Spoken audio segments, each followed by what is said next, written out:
Bonjour, ici votre youtubeur préféré, Fred Bastien.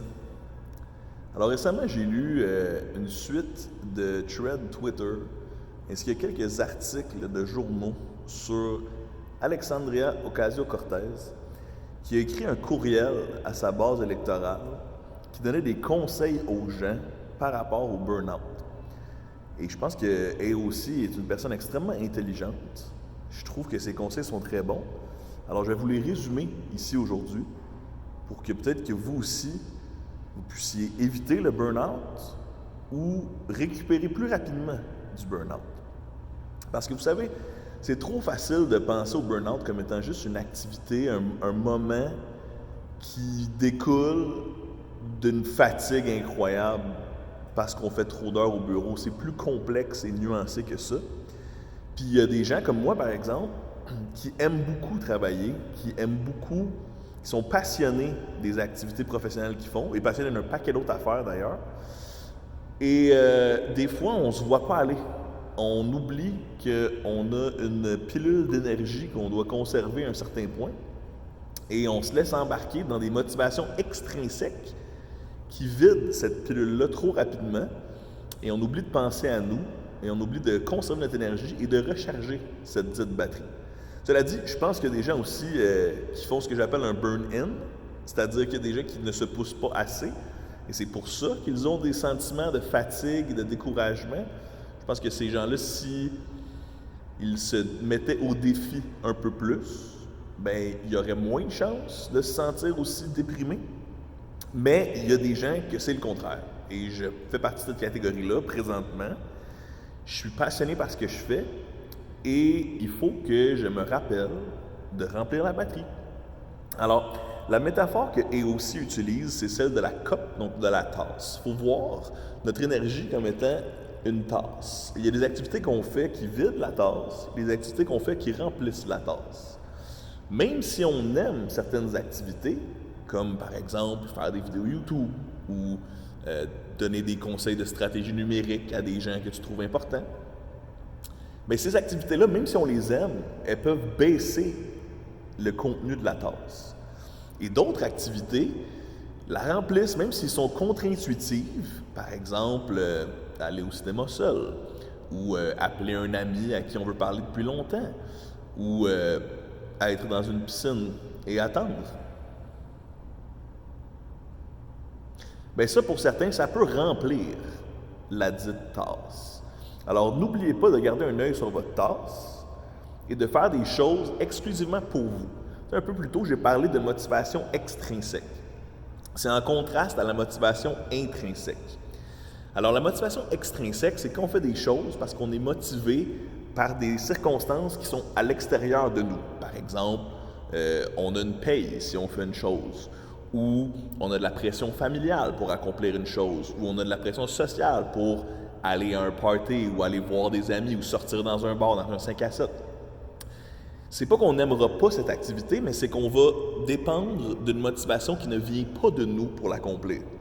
Et il y a aussi des motivations intrinsèques, c'est-à-dire des motivations qui viennent vraiment de nous, des choses qu'on a absolument envie de faire dans notre état naturel et qui n'est pas vraiment ou peu conditionné par des circonstances extérieures.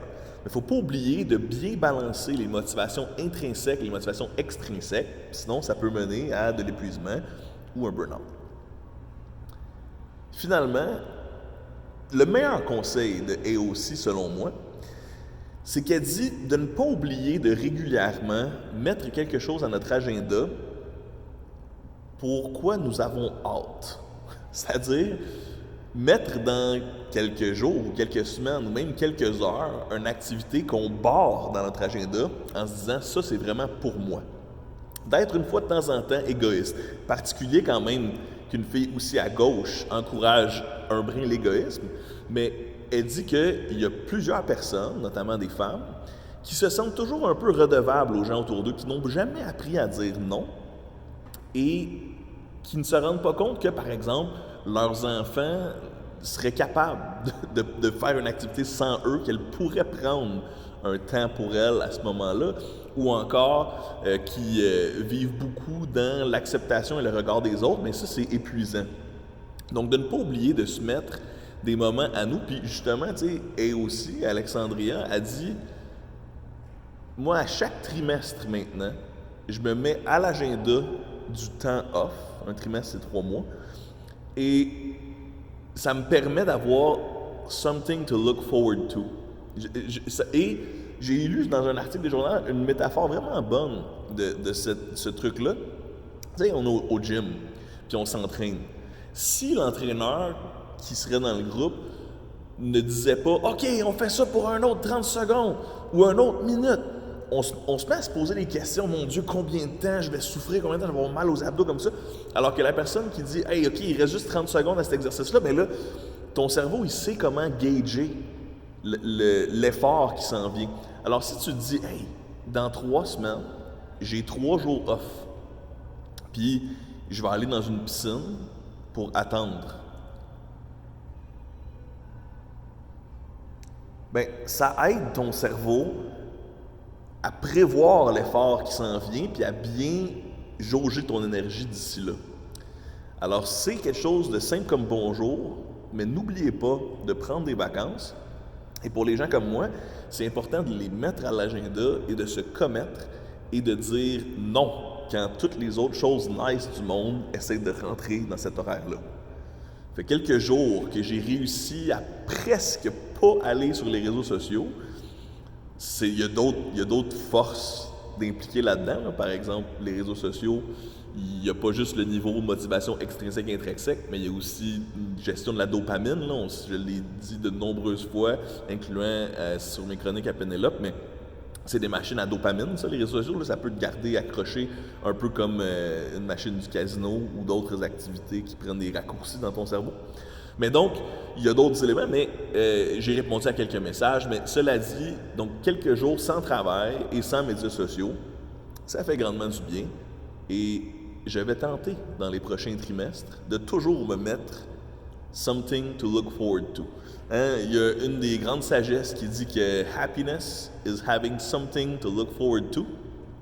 Alors, moi, j'ai déjà hâte à mes prochaines vacances. Pas parce que j'aime pas ma job, mais parce que je vais pouvoir encore mieux la faire si je fais attention à moi.